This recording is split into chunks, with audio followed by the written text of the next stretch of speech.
And that's why I love the outlaw nature of some radicals. Is But they, the archetype of the outlaw is very reactive, right? It's very hard to feel a sense of control if your entire being is predicated on a response to what the environment is demanding from you, right? That you go to the opposite response. yeah, Right? that's So when I the realized argument we how make in psychology is that we strive for control, and that's actually a good thing. I, Because a lot I of people talk about like, oh no, you can't. Yeah, you should pursue the ability to control the things that you can. But if yeah you're an outlaw, if you manifest that archetype, it's very reactive, right?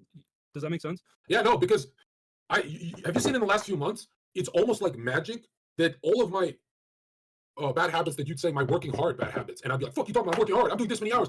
And you see, in the last few months, I'm a different animal. Of like, I get it all done with the calls, with the YouTube, with the clicks, with the Twitter. I get paid every single angle, not just one streaming 30 hours a day shit. And I fixed a bunch of my problems with that whole. If you are this reactive outlaw, how is it really you? Because you're waiting for the TV to show you this mirror that you don't want to be like. And I'm thinking to myself, I know like ideas and stuff are not authentic, and I don't know how. Well, I don't want to get into the philosophical fucking weeds of this shit, but I still remember saying, "Oh my god, the I've done enough for today" mentality is, man, it's so much healthier. Like you have a checklist of things you do, and then it stops. You don't just keep adding checks because it damages your sleep on the next day and stuff. And that's when I'm like, if you're as reactive as Zerka, aren't you admitting you're being a woman? Because the masculine is not. It's proactive and reactive, but it's the masculine. Hey, our nation got hit. Oh, we got to react. Put all troops on the Finland border. Like that's not the masculine. The masculine's going to take its time and go, let's do this correct because we only have one shot. And that's when I was like, wow, this badass outlaw term is actually kind of, it can get, and in its extremes especially, it can get very feminine where you're pretty much like this abused dog. Like think about think of a liberal outlaw that exists. So they react to the pandemic on the TV, and bro, I swear to God, freaking out over that pandemic on the television, I swear to God, rapidly aged and diseased a lot of people. Because when you look at stress as stress is the precursor to death. Like that means you don't get hemoglobia or brain hemorrhaging without the stress built up.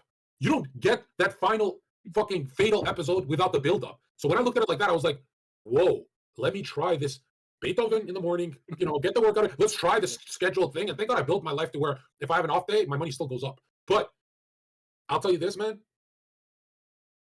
the hustle mindset of the Americans, so we're talking about the winners, that they hustle, right? No one has ever lost hustling, right? Like you'll always get paid. You reap what you sow. That's in the Bible, guys. But you'll always get paid for your hard work. The only thing that's tricky about that is you don't know the due date of when you get paid. So it could be in a year from now, 2 years from now, and the longer it is, usually it's a bigger payout. So a lot of people, have you seen those guys who go very viral, like Jordan Peterson? All that fucking intellectual enterprise of work in his psychic development, it didn't get paid until he was fucking 55 years old, and then it got paid with $55 million. So the average fucking victim mindset person would be like, bro, 50 years, he read all that, was the greatest professor, blah, blah, blah, blah, and he just made a professor's salary. And it's like, no, eventually the fucking floodgates open, and look at his life now. But now, the traumatizing part is when you're going through the process of being a broke person and you're waiting to get paid for your hard work, there's a psychotic energy you build up of when is it my turn to get paid, So yeah, maybe that's a little off topic. All right, next question, guys.